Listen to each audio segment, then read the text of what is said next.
What's up, everybody? We are back with another review, and this time it is another narrative game. This time it is an indie game from a very small studio called The Unreliable Narrators.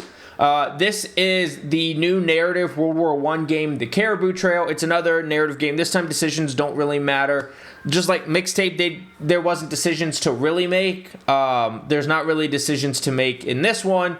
It's interactive fiction. You're just following the narrative, but if you're not familiar with the Caribou Trail, it is, like I said, it's just a World War I game. Most people probably haven't heard of it, and it's a World War I narrative interactive fiction game. We're going to go through our usual pros, so-sos, and cons, and then I'll wrap it up and give it a score at the end. Before we do that, if you want to watch my playthrough, I did link my playthrough down below. I also have linked down below my Twitch if you want to hang out while playing any new games. We got Forza Horizon 6, and then 007 this month, and then any new multiplayer or single-player games that interest me. I also have my Twitter, Instagram, TikTok, and if you're into cars, I have my Instagram, TikTok, and YouTube channel. My hiking, Instagram, TikTok, and YouTube channel if you're into hiking. And if you want to watch my single-player playthroughs, that's also linked down below as well. That is a lot to try to push you towards, but for cons, I did think it was a bit boring. It's a little bit slow. There's not a lot going on. I know it's a story,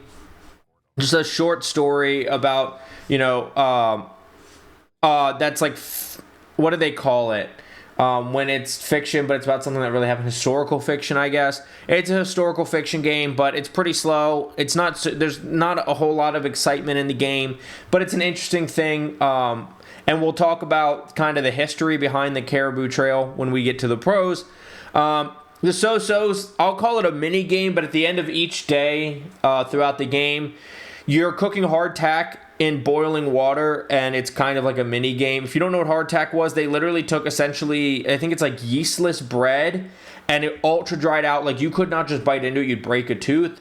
And so you're boiling it in water with salt, and then like salted fish and some stuff you can find out in the field to make dinner every night. And the like mini game that they have you doing is pretty boring, but it's done well. Someone in the group is telling a story, and so you get some background and some lore to the characters while you're doing it. So that part was interesting. It's just the activity was a little bit boring. Another so-so I have is length. It took me under 2.5 hours to play through this. That being said, the game is $13 normally. Right now it's on Steam for $11.69. It was supposed to come to Steam and PlayStation, but now PlayStation got pushed back to July. But it's on Steam until May 28th for $11.69. So being under 2 hours is perfectly fine with me. But it is a little bit short. It's kind of like, wow, this is over already, but it's not that big a deal. It's just so-so. For the pros, the music, there is always some background music helping create environment, which I appreciate, especially in narrative games. A lot of narrative games aren't heavy in the gameplay, so bits and pieces of the game get boring naturally. And I did say this game was a bit boring, but the music in the background helped keep you into it and helped with the environment.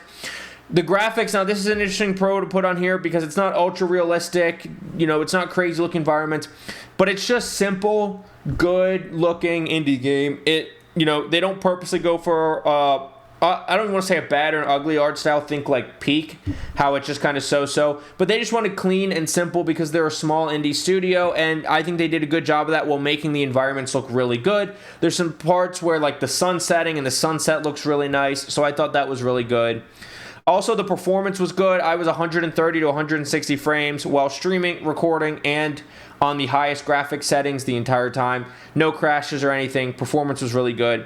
The biggest pro, I think, here is there is a real thing that is unofficially named the Caribou Trail. And I had never heard of it. It's a very unknown part of World War I history. But back when Newfoundland was still technically part of the UK, not part of Canada yet, they came over and fought in World War I, and everywhere from France to Turkey and in between. And there is caribou statues to honor the Newfoundland Royal Regiment or the Newfoundland Regiment in their like 6 or 7 different important battles that they were in.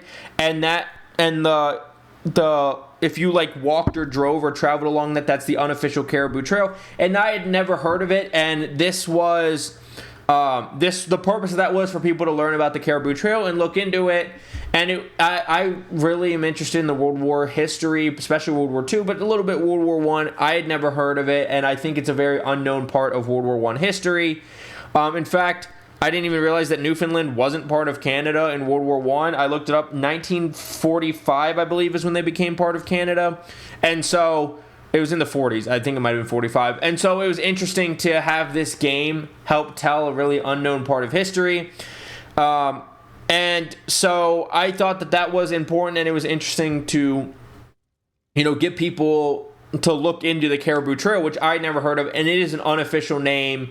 But that's it for the pros. It's a really short game, and it is not in gameplay intense or incredibly detailed, so there's not a lot to say about this game.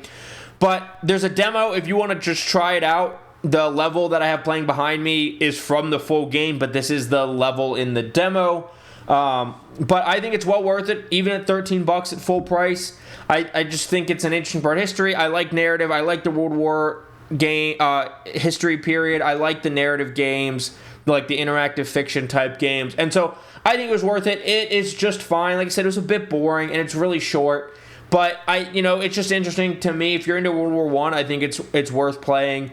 And so I'm not going to give it a crazy score because it wasn't really gameplay heavy. It wasn't, really a really gripping narrative. But it was just, I think it's important to highlight unknown parts of important parts of history. And so I did like that. And like I said, the music and the graphics and the performance were all really good in the game. And so I'm going to give this game a 7. I'm going to go ahead and give it a 7. There's nothing wrong with it. It's just not amazing. It's not mind-blowing. It's a little short. So I'm going to give it a 7, but I think a 7 is well worth $11.69 or $13. And when it comes out on PlayStation, I don't know if they'll have an introductory sale, but it'll be $13. So I definitely think it's well worth the money, but those are my thoughts on the Caribou Trail. Let me know what you think in the comments down below. Have you heard of it? Have you not? Are you going to try it out? Are you going to skip this one? Let me know everything in the comments down below.